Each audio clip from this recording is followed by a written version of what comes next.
আর আমাদের দেখতে হবে সাইনবোর্ড বাংলার গর্ব। নেতাজি সুভাষ চন্দ্র বসু নেই বাংলার গর্ব হওয়ার মতো, রবীন্দ্রনাথ ঠাকুর নেই বাংলার গর্ব হওয়ার মতো, স্বামী বিবেকানন্দ নেই বাংলার গর্ব হওয়ার মতো, বিদ্যাসাগর নেই বাংলার গর্ব হওয়ার মতো। আমাদের এগুলো দেখতে দেখতে যেতে হবে, বাঙালির এই অবস্থা। আর আমাদের দেখতে হবে সাইনবোর্ড বাংলার গর্ব। নেতাজি সুভাষ চন্দ্র বসু নেই বাংলার গর্ব হওয়ার মতো, রবীন্দ্রনাথ ঠাকুর নেই বাংলার গর্ব হওয়ার মতো, স্বামী বিবেকানন্দ নেই বাংলার গর্ব হওয়ার মতো, বিদ্যাসাগর নেই বাংলার গর্ব হওয়ার মতো। আমাদের এগুলো দেখতে দেখতে যেতে হবে, বাঙালির এই অবস্থা। নমস্কার, বাংলার বার্তা থেকে বলছি সন্ময় বন্দ্যোপাধ্যায়। নেতাজি সুভাষচন্দ্র বসুর পূর্ণ জন্মদিনে 23শে জানুয়ারি কলকাতা কিংবা বাংলা পেল না এমন একটা হোর্ডিং যেখানে লেখা আছে জলজল করে যে বাংলার গর্ব নেতাজি সুভাষচন্দ্র বসু। এইটুকু শব্দবন্ধ দিয়ে হোর্ডিং কিন্তু কলকাতার মানুষ, বাংলার মানুষ দেখতে পারল না। অথচ আপনারা জানেন মাত্র 1 বছরের মধ্যে আমরা কলকাতার বুকে ঠিক আমফানের আগে এই কলকাতায় শয়ে শয়ে হোর্ডিং পড়েছিল, সারা বাংলায় শয়ে শয়ে হোর্ডিং পড়েছিল যেখানে লেখা ছিল বাংলার মুখ্যমন্ত্রী, বাংলার গর্ব বাংলার মুখ্যমন্ত্রী মমতা বন্দ্যোপাধ্যায়। আত্মপ্রচারে নিমগ্ন একটি সরকার, একটি রাজনৈতিক দল মমতা বন্দ্যোপাধ্যায়কে বাংলার গর্ব বলতে পারেন, অথচ নেতাজি সুভাষচন্দ্র বসুকে বাংলার গর্ব বলতে পারেন না।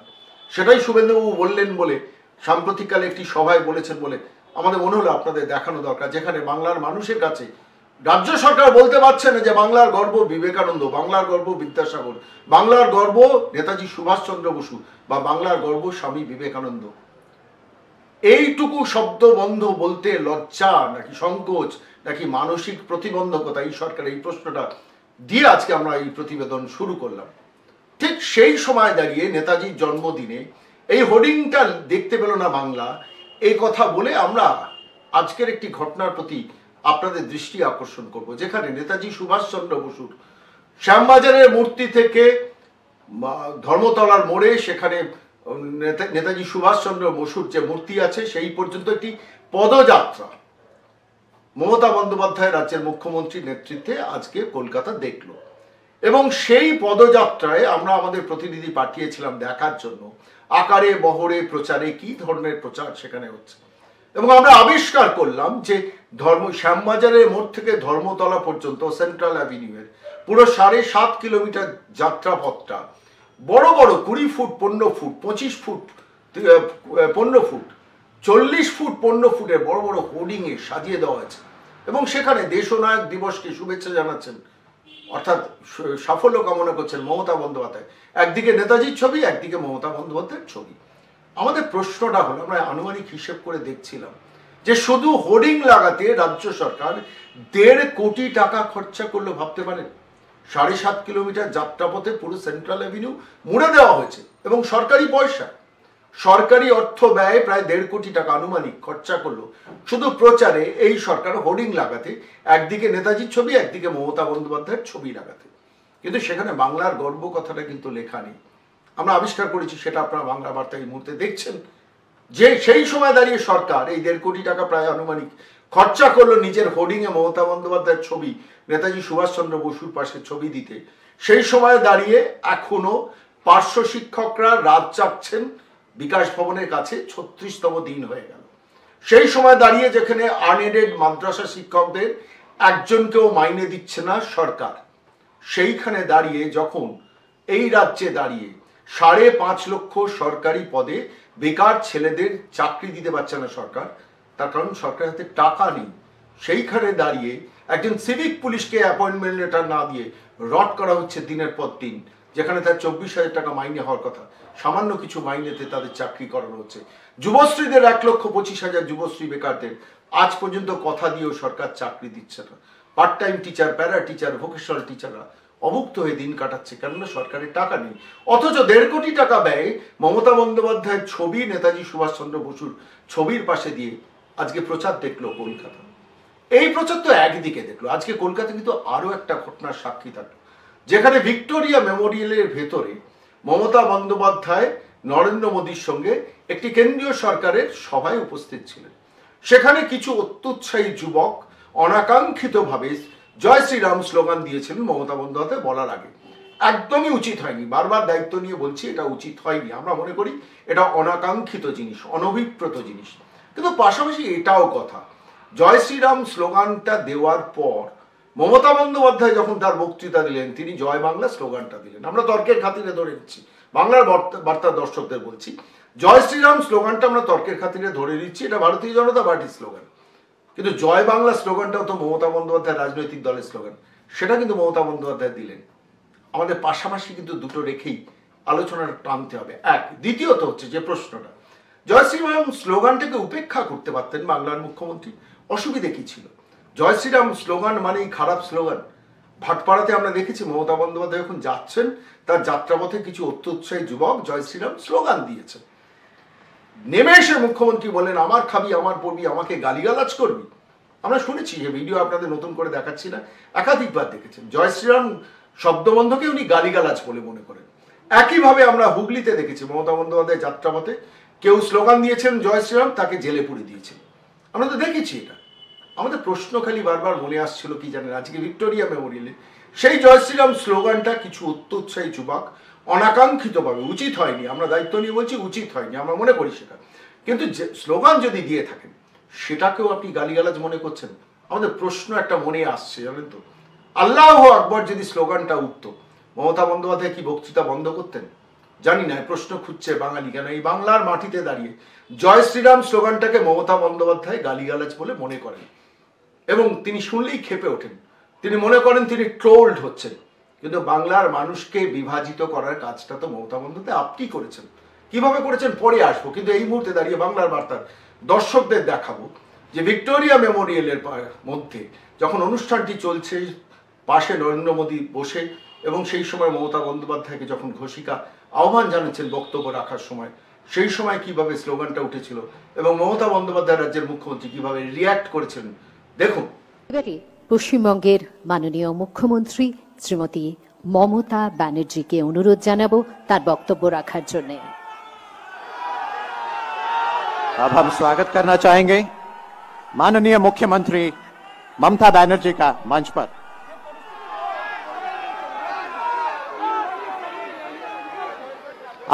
आप लोग जरा सा शांत हो जाएं, आप लोग जरा शांत हो जाएं और इस पावन अवसर पर श्रीमती ममता बनर्जी को मौका दीजिए कुछ शब्द कहने का। नहीं, मेरे को तो लगता है कि गवर्नमेंट का प्रोग्राम का कोई डिग्निटी होना चाहिए। एक गवर्नमेंट का प्रोग्राम है, कोई पॉलिटिकल पार्टी का प्रोग्राम नहीं है, और पॉलिटिकल पार्टी का और गरम पब्लिक का प्रोग्राम है। मैं तो आभारी हूं प्रधानमंत्री जी का, कल्चरल मिनिस्ट्री का, कि आप लोगों ने कोलकाता में प्रोग्राम बनाया, लेकिन किसी को आमंत्रण करके, निमंत्रित करके उसको बेइज्जत करना ये आपको शोभा नहीं देता है। मैं फिर आप लोगों को कहेंगे, on protest of that I am not telling anything. জয় হিন্দ, জয় বাংলা। রাজ্যের মুখ্যমন্ত্রীর বক্তব্য আপনারা শুনলেন, আমাকে ডেকে নিয়ে এসে আপনারা বেইজ্জত করছেন, অর্থাৎ সরকারি অনুষ্ঠানকে পলিটিক্যাল অনুষ্ঠান করছেন, সেটাতেই মুখ্যমন্ত্রীর আপত্তি। কিন্তু মমতা বন্দ্যোপাধ্যায় আপনাকে স্মরণ করিয়ে দিই, আপনি রাজ্যের সমস্ত প্রশাসনিক সভাগুলোকে, সরকারি সভাগুলোকে দলীয় সভায় পরিণত করেন না। বাংলা বার্তা দর্শকদের বলছি, আপনারা সাম্প্রতিককালে দেখেছেন যে সে অনুব্রত মণ্ডল, একজন তৃণমূল কংগ্রেসের বীরভূমের জেলা সভাপতি, তাকে প্রশাসনিক সভায় মঞ্চে বসিয়ে রেখেছেন। কোনো কংগ্রেসের, কোনো সিপিএম এর, কোনো বিজেপির নির্বাচিত জনপ্রতিনিধিকে আজ পর্যন্ত দেখেছেন মমতা বন্দ্যোপাধ্যায় তার সরকারি পয়সায় খরচ করা প্রশাসনিক সভায় ডেকেছেন? অর্থাৎ সরকারি সভাগুলোকে রাজনৈতিকীকরণ সেটা কিন্তু মমতা বন্দ্যোপাধ্যায় নিজে করেন। আজকে তিনি প্রতিবাদ করছেন কোন মুখে? এই বক্তব্য প্রসঙ্গেই মোহাম্মদ সেলিম, বামপন্থী নেতা, তিনি কি বলেছেন একটু শুনে নি, ফিরে আসি। ঠিক আমাদের রাজ্যের মুখ্যমন্ত্রীর মুখে প্রথম শুনলাম, ভালো লাগলো যে সরকারি কর্মসূচিকে দলীয় কর্মসূচিতে রূপান্তর করা উচিত নয়, যেটা একেবারে প্রশাসনিক সভা থেকে, ব্লক পর্যায়ের সভা থেকে, উদ্বোধনী অনুষ্ঠান থেকে, শিলান্যাসের অনুষ্ঠান থেকে, নবান্নতে বসে তার প্রেস কনফারেন্স পর্যন্ত সবকটা সরকারি কর্মসূচিতে তিনি দলীয় কর্মসূচিতে রূপান্তরিত করেন। জয় শ্রীরামকে মমতা বন্দ্যোপাধ্যায়ের গালিগালাজ বলে মনে হয়, তিনি তাতে বেইজ্জত হন এই স্লোগানটা শুনলেন। কিন্তু পাশাপাশি আমাদের খালি বারবার মনে হয়েছে আপনি মমতা বন্দ্যোপাধ্যায় এভাবে বাংলার মানুষকে বিভাজিত করছেন। কারণ আপনি কাদের রিপ্রেজেন্ট করেন, কোন গোষ্ঠীকে, কোন জনজাতি গোষ্ঠীকে আপনি রিপ্রেজেন্ট করেন, বাংলার মানুষ জেনে গেছে, নতুন করে বলার অপেক্ষা রাখে না। কারণ আপনার মুখ থেকেই তো আমরা শুনেছিলাম ইফতার পার্টিতে যাওয়ার প্রসঙ্গে সাংবাদিক সম্মেলনে মাননীয় মুখ্যমন্ত্রী আপনি বলেছিলেন যে গরু দুধ দেয় তার লাথি তো খাবোই, যাবই, বেশ করবো, যাবো, বলেছিলেন না আপনি? কি বলেছেন এক ঝলক দেখে নিন, আপনি দেখেন। আমি কিন্তু ইফতারে যাচ্ছি, আপনারাও আসবেন। আমি তো মুসলিমদের তোষণ করি, 100 বার যাব। যে গরু দুধ দেয় তার লাথি খাওয়া উচিত। ভিক্টোরিয়া মেমোরিয়ালে আজকে যা ঘটেছে সেই প্রসঙ্গে কোন রাজনৈতিক পর্যবেক্ষক বলছেন she is being paid by her own coin. তিনি যেভাবে রাজনৈতিক সভা করেন, প্রশাসনিক সভাগুলোকে, সরকারি সভাগুলোকে যেভাবে রাজনৈতিক সভা করেন, আজকে কিন্তু ভিক্টোরিয়া মেমোরিয়ালে তাই ঘটলো তার ক্ষেত্রে। আমরা সে বিষয়ে যাব না, আমরা বাংলার বার্তার দর্শকদের উপর ছেড়ে দিলাম, আপনারাই শ্রেষ্ঠ বিচারক। জয় শ্রীরাম গালিগালাজ কিনা এবং জয় শ্রীরাম এমন কোনো স্লোগান কিনা যেটা শুনলে একটা রাজ্যের মুখ্যমন্ত্রী ইরিটেটেড হন। কেন ইরিটেটেড হন সেটা আপনারা জানেন, আমরা নতুন করে বলবো না, বাংলার বার্তার দর্শকদের উপর আমরা ছেড়ে দিলাম। কিন্তু আজকে ভিক্টোরিয়া মেমোরিয়াল দেখলো এবং কলকাতা এবং বাংলা সাক্ষী থাকলো একটি অনবদ্য অসাধারণ প্রতিবেদন, একটা শো যেটা করলেন কেন্দ্রীয় সংস্কৃতি দপ্তরের মন্ত্রী পরিষদের পক্ষ থেকে। এই বাংলার মাটিতে করা হলো ভিক্টোরিয়া মেমোরিয়ালে, যেখানে নেতাজি সুভাষচন্দ্র বসুকে লাইট অ্যান্ড সাউন্ডে প্রেজেন্ট করা হলো। আমাদের মনে হয়েছে বাংলার বার্তার সমস্ত দর্শকদের এই অনবদ্য উপস্থাপনাটা দেখা দরকার। এই প্রতিবেদনের শেষ পর্বে আপনারাই দেখুন। এই অস্ত্রটি খুবই কাজে লাগলো। তিনি মুক্তি পেলেন বটে, কিন্তু বাড়িতে নজরবন্দি হতে হলো তাকে। ইউরোপে বিপুল সংখ্যায় যুদ্ধবন্দীরা শরণার্থী হয়ে রয়েছেন। কোনোভাবে তাদের একত্রিত করতে পারলে ব্রিটিশ সরকারের বিরুদ্ধে এক বিপুল শক্তি নিয়ে ঝাঁপ দেওয়া যেতে পারে। 1941-এর 17 জানুয়ারির মধ্যরাতে ভাইপো শিশিরের সহায়তায় গলাবন্ধ শেরওয়ানি, ঢোলা পায়জামা আর অস্তরখানি টুপি পরিহিত মোহাম্মদ জিয়াউদ্দিন রুবি সুভাষ ভারতের সীমার বাইরে চলে গেলেন। আকবর শাহ নামে এক ব্যক্তি কাবুল অব্দি পৌঁছতে সাহায্য করলেন। তারপরে দীর্ঘ যাত্রা পথ অদম্য উদ্যমে তিনি একাই পাড়ি দিলেন। সুভাষ নানান ছদ্মবেশে সবার চোখে ধুলো দিয়ে কোন রকমে বার্লিন অব্দি পৌঁছে গেলেন। যে মাটিতে সুভাষ জন্ম নিয়েছিলেন সেই মাটির মুক্তির জন্য তাকে দেশের মাটি থেকে দূরে চলে যেতে হবে।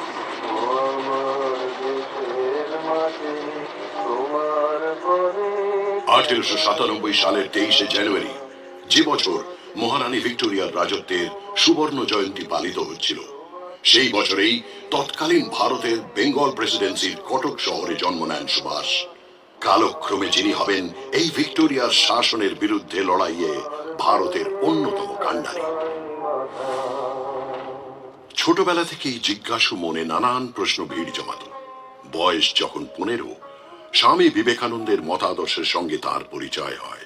সেই মতাদর্শ তার ব্যক্তিত্বে গভীর প্রভাব ফেলে। মাতৃভূমি আরাধ্যা দেবী, প্রত্যেক ভারতবাসী আমার সহোদর, আর জনশক্তির জাগরণী মুক্তির একমাত্র উপায়।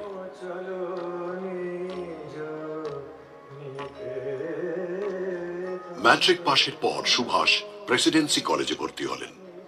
কলেজের উন্মুক্ত ভাবনা চিন্তার আবহাওয়া, বাল গঙ্গাধর তিলক এবং ঋষি অরবিন্দ ঘোষের চিন্তাধারা এবং দর্শন তাকে গভীরভাবে প্রভাবিত করে। মনে ভিড় করা প্রশ্নের উত্তর খুঁজতে এবং মন মতো গুরুর দেখা পেতে একদিন কাউকে না জানিয়ে বাড়ি ছাড়েন যুবক সুভাষ। ভারতের নানা তীর্থে, আশ্রমে সাধু সন্ন্যাসীদের মধ্যে ঘুরতে লাগলেন। বিচলিত মন শান্ত হলে বাড়ি ফিরে এলেন। গুরুর খোঁজ না পেলেও মন সংশয় মুক্ত হয়েছিল। মাতৃভূমির মুক্তির চিন্তা তার মনকে আলোড়িত করতে শুরু করে। ঠিক এই সময় পিতা জানকীনাথ তাকে আইসিএস পরীক্ষায় অংশ নিতে কেমব্রিজ যাওয়ার আদেশ দেন। মন সায় না দিলেও পিতার আদেশ অমান্য অসম্ভব, তাই ইংল্যান্ডগামী জাহাজে চড়ে বসেন সুভাষ। জাহাজ এগিয়ে চলে। সুভাষ এক দৃষ্টিতে তাকিয়ে থাকেন তার প্রিয় জন্মভূমির দিকে। কেমব্রিজে শিক্ষাবর্ষের মধ্যখানে পৌঁছলেও যোগ দিতে অসুবিধে হল না। মেধাবী এবং পরিশ্রমী সুভাষ পরীক্ষায় ৪র্থ স্থান অধিকার করলেন, কিন্তু মন তখন হাজারো দ্বন্দ্বে দোদুল্যমান। বাবার আদেশ পালন করব না মনের কথা? মাতৃভূমি আমায় ডাকছে, আমায় যেতেই হবে। সবাই আমাকে পাগল বলবে, বলুক, যে যা বলে আমায় বলুক। জন্মভূমির মুক্তির জন্য সমস্ত কষ্ট আমি মাথা পেতে নেব। আইসিএস এ ইস্তফা দিয়ে ফিরে এসে গান্ধীজির সাথে সাক্ষাৎ করলেন। গান্ধীজির পরামর্শ মতো দেখা করলেন দেশবন্ধু চিত্তরঞ্জন দাসের সঙ্গে। প্রথম সাক্ষাতেই সুভাষ বুঝতে পারলেন এতদিনে তার কাঙ্ক্ষিত গুরুর দেখা পেয়েছেন তিনি। সুভাষ চিত্তরঞ্জন দাসের শিষ্য হয়ে স্বাধীনতার আন্দোলনে ঝাঁপিয়ে পড়লেন।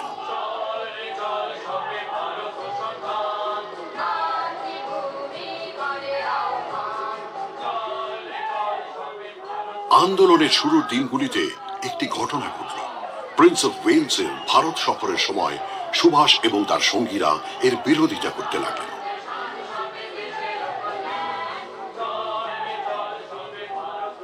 অনেককে গ্রেপ্তার করা হচ্ছিল।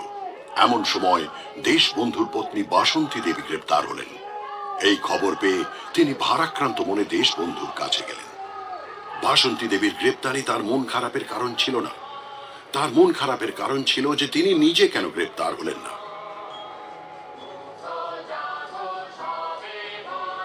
অচিরেই তার মনোবাঞ্ছা পূর্ণ হল। সুভাষ এবং দেশবন্ধুকে গ্রেপ্তার করে আলিপুর সেন্ট্রাল জেলে পাঠানো হলো। তারপর যতদিন ভারতে ছিলেন ততদিন জেলেই তাকে অধিকাংশ সময় কাটাতে হয়েছে।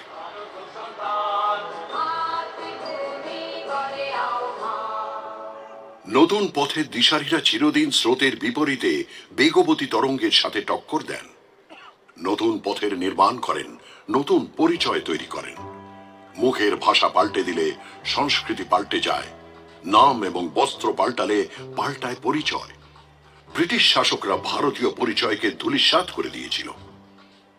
সুভাষ নগর নিগম কর্মচারীদের খাদির পোশাক পরিয়ে ভারতীয় মনীষীদের নামে রাস্তাঘাটের নতুন নামকরণ করে ভারতীয়দের নিজস্ব সংস্কৃতি এবং পরিচয় ফিরিয়ে দিতে লাগলেন।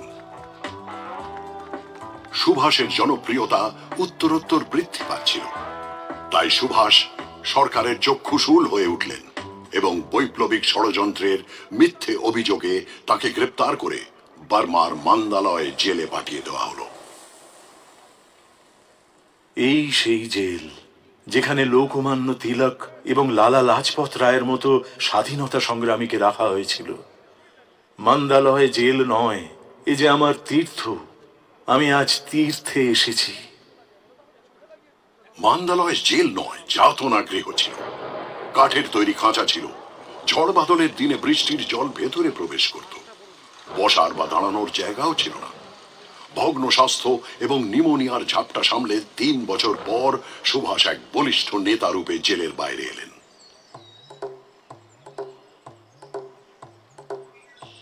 ভারতীয় যুবকদের তিনি গভীরভাবে প্রভাবিত করতে শুরু করলেন। তাঁর উপস্থিতি যুবাদের উদ্বুদ্ধ করত। গান্ধীজি যখন একান্তে চিন্তামগ্ন, তখন সুভাষ স্বাধীনতা আন্দোলনের গতি বজায় রাখতে অগ্রণী ভূমিকা নিলেন। মিল মজুরদের একজোট করলেন, সাইমন কমিশনের বিরোধিতা করলেন, বিদেশি দ্রব্য বর্জন করলেন। সুভাষ যুবক এবং শ্রমিকদের প্রিয় হয়ে উঠলেন। ওর উপস্থিতি সভায় উদ্যমের সঞ্চার করত। নিজের পিতার সাথে লড়াইয়ে সুভাষ জয়লাভ করলেও স্বাধীনতার লড়াইতে তার সামনে এসে দাঁড়ালেন রাষ্ট্রপিতা স্বয়ং। ব্যাস নদীর তীরে যখন স্বাধীনতার পতাকা উত্তোলিত হল, তখন গান্ধীজি সম্পূর্ণ স্বরাজের প্রস্তাব রাখলেন। সুভাষ উঠে দাঁড়িয়ে বললেন, আপনি সম্পূর্ণ বহিষ্কারের জন্য প্রস্তুত নন। কাউন্সিলের বহিষ্কারে কোনো ফল পাওয়া যাবে না। আমার মত, হয় পুরোটাই নয় কিচ্ছু না। যতদিন না দলিত, শ্রমিক এবং বঞ্চিত মানুষ একজোট হচ্ছেন, ততদিন সবিনয় অবজ্ঞা কার্যকর হতে পারে না।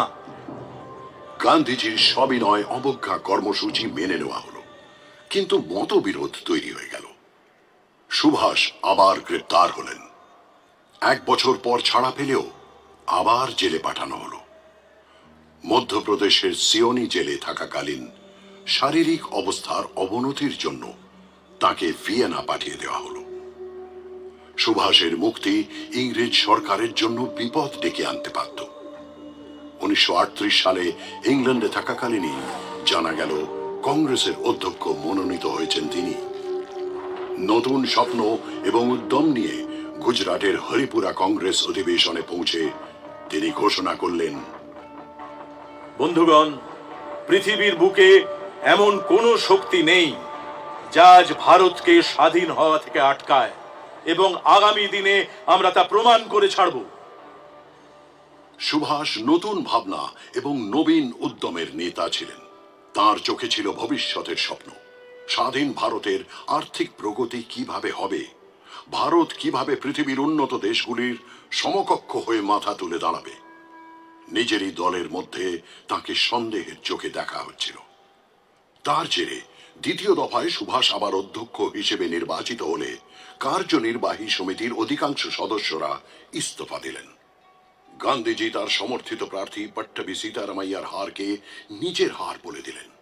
গান্ধী এবং সুভাষের মধ্যে দূরত্ব প্রাকারের আকার ধারণ করেছিল। সুভাষ গান্ধীজির সঙ্গে সাক্ষাৎ করলেন, কিন্তু প্রাকার বোঝানো গেল না। মধ্যপ্রদেশের ত্রিপুরীতে অসুস্থ অবস্থাতেও যেতে হলো। পারস্পরিক দ্বন্দ্ব এবং দমবন্ধ পরিবেশ। সুভাষ 1939 এপ্রিলে কলকাতা বৈঠকে ইস্তফা দিয়ে দিলেন। কংগ্রেস হারালো তাদের দূরদৃষ্টি সম্পন্ন উদ্যমী যুবক অধ্যক্ষকে।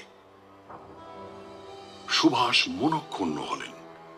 20 বছরের বেশি সময়ে যেই দলে কাজ করেছেন সেই দলে এত অবিশ্বাস। সেই সময় গুরুদেব রবীন্দ্রনাথ ঠাকুরের মধুর বচন তার সন্তাপ দূর করে দিল।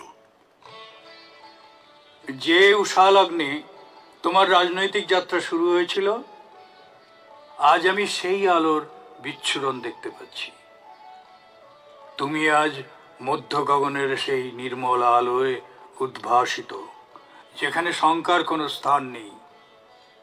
আমার দৃঢ় বিশ্বাস তুমি দেশ ও মাতৃকার জন্য আশা ও আলোর নতুন বার্তা নিয়ে এসেছ।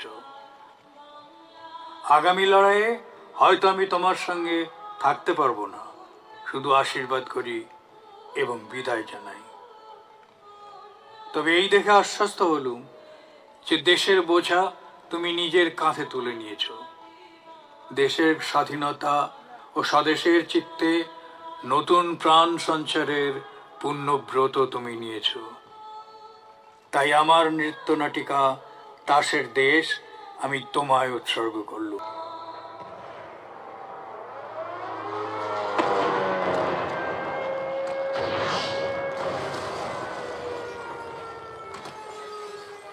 সন 1941, দ্বিতীয় বিশ্বযুদ্ধের উত্তাল সময়।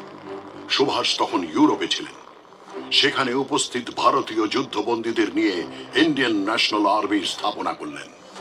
রেডিওর মতো আধুনিক সঞ্চার মাধ্যমকে সংগ্রামের মাধ্যম হিসেবে ব্যবহার করলেন এবং আজাদ হিন্দ রেডিওর সূচনা হল। বন্ধুগণ, ভারতের মুক্তির সময় আসন্ন। ভারত উঠে দাঁড়াবে এবং পরাধীনতার এই শৃঙ্খলকে বিচূর্ণ করে দেবে, যা কয়েক যুগ ধরে ভারতকে বেঁধে রেখেছে। ভারতের স্বাধীনতা সংগ্রামে বিশ্বের অন্যান্য দেশ আজ সাহায্যের হাত বাড়িয়ে দিয়েছে। সিঙ্গাপুর জাপানের দখলে ছিল। নেতাজি যুদ্ধ চলাকালীন মাসাধিক দীর্ঘ যাত্রা করে সমুদ্র পথে ডুবোজাহাজে জাপান পৌঁছলেন।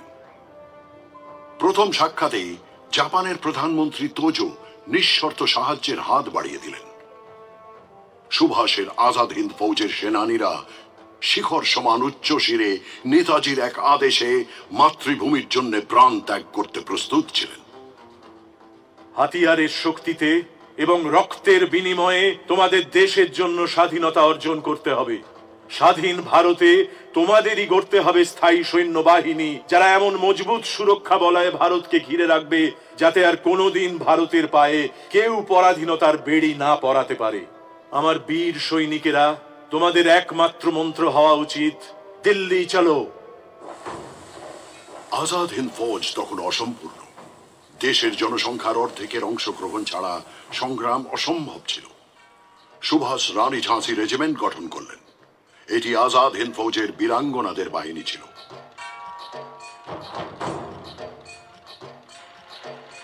1944 মার্চ মাস আজাদ হিন্দ ফৌজের সৈন্যরা প্রস্তুত হল। জেনারেল কিয়ানির আদেশের সাথে সাথে জয় হিন্দ এবং দিল্লি চলো স্লোগান দিতে দিতে আজাদ হিন্দ বাহিনীর সৈন্যরা ইম্ফল আক্রমণ করল। আজাদ হিন্দ বাহিনীর ফৌজিরা ভারতের সীমায় প্রবেশ করে জয়ের পতাকা উত্তোলন করল। ওইখানে আর একটু দূরে নদীর ওই পাড়ে জঙ্গলের প্রান্তে পাহাড়ের অপর সীমান্তে রয়েছে আমাদের স্বপ্নের দেশ। যে মাটিতে আমাদের জন্ম, আমরা সেই মাটির বুকেই ফিরে যাচ্ছি। রক্ত রক্তকে ডাকছে, ওঠো, হাতিয়ার সামলাও, এগিয়ে চলো, দিল্লি চলো। ইম্ফল মাত্র 10 কিলোমিটার দূরে ছিল। এমন সময় অসময়ের বৃষ্টি এগিয়ে চলার পথে বাধা হয়ে দাঁড়ালো। এমন বৃষ্টি শুরু হলো যেন আকাশ ভেঙে পড়বে। একে অবিরাম বৃষ্টি, তাই পাহাড়ি এলাকা রসদে টান পড়ল। ব্রিটিশ ও আমেরিকান ফৌজ এগিয়ে আসছিল।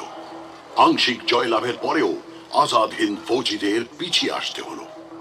আকাশ থেকে আমেরিকান বোমারু বিমান আগুন বৃষ্টি করছিল। আজাদ হিন্দ ফৌজের 25,000 সৈন্য শহীদ হলেন। নেতাজিকে বাকি ফৌজ নিয়ে ব্যাংককে ফিরে আসতে হলো। আমার বীর সৈনিকেরা, লড়াইয়ের প্রথম পর্যায়ে আমাদের হার হয়েছে ঠিকই, কিন্তু মনে রাখতে হবে এটা আমাদের প্রথম প্রয়াস। সামনে আরো লড়াই বাকি। যেদিন ভারতের স্বাধীনতার ইতিহাস লেখা হবে, সেদিন আজাদ হিন্দ ফৌজের নাম তাতে স্বর্ণাক্ষরে লেখা থাকবে। ইম্ফল এবং কোহিমার লড়াইয়ের পর আমাদের স্বাধীনতা সংগ্রামের এই শৌর্যময় অধ্যায় শেষ হল। আর দুর্ভাগ্যজনকভাবে ব্রিটিশ সাম্রাজ্যের বিরুদ্ধে নেতাজির নির্ভীক অভিযানেরও। কিন্তু মানুষের মনে নেতাজি তখনও জীবিত। ভারতীয়দের এই বিশ্বাস ইংরেজদের মনে ভয়ের সঞ্চার করত। 1945-এ লাল কেল্লায় আইএনএ ট্রায়াল থেকে শুরু করে 1946-এর নৌসেনা বিদ্রোহ অবধি নেতাজির ভয়ে ব্রিটিশদের তাড়া করে গেছে। ইংরেজ শাসনের বিরুদ্ধে নেতাজি এবং তার ফৌজের এই লড়াই 1947 সালে ভারতের স্বাধীনতার মাধ্যমে সাকার হয়ে পূর্ণ হল। সমগ্র ভারত আজও নেতাজির এই যোগদানের জন্য কৃতজ্ঞ বোধ করে।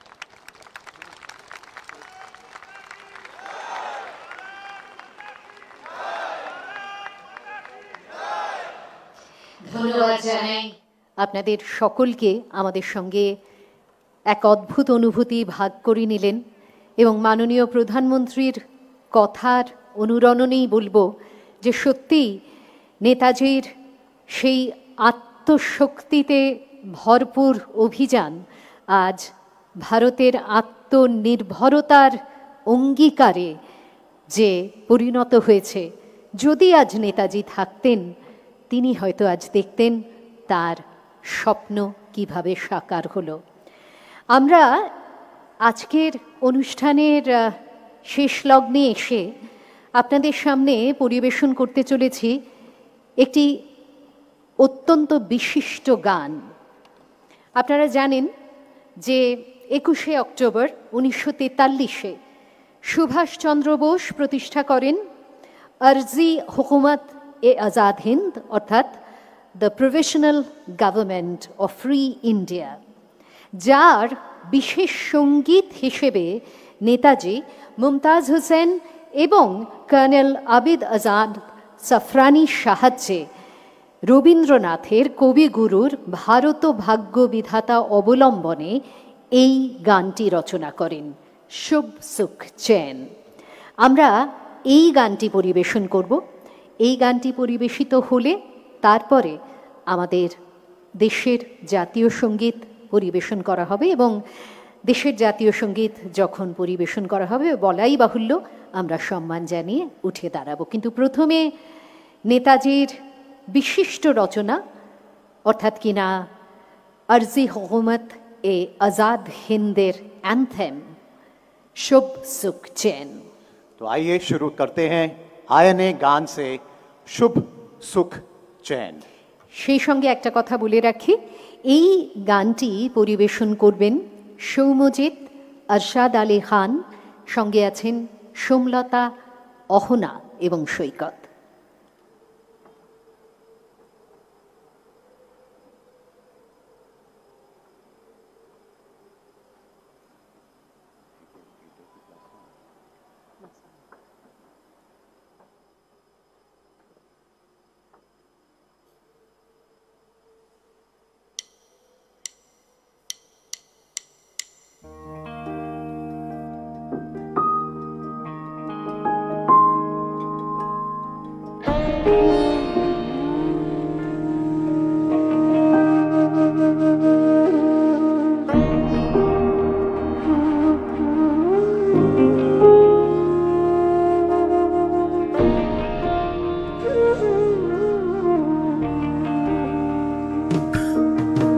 शुभ सुख चैन की बरखा बरसे, भारत भाग है जागा।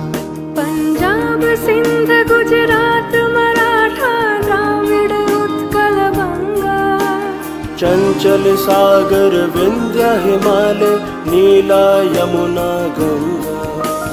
तेरे नित गुण गाए, तुझसे जीवन पाए, हर तन पाए आशा। सूरज बनकर जग पर चमके, भारत नाम सुहाना। जय हो जय हो जय हो जय जय जय जय हो, भारत नाम सुहागा।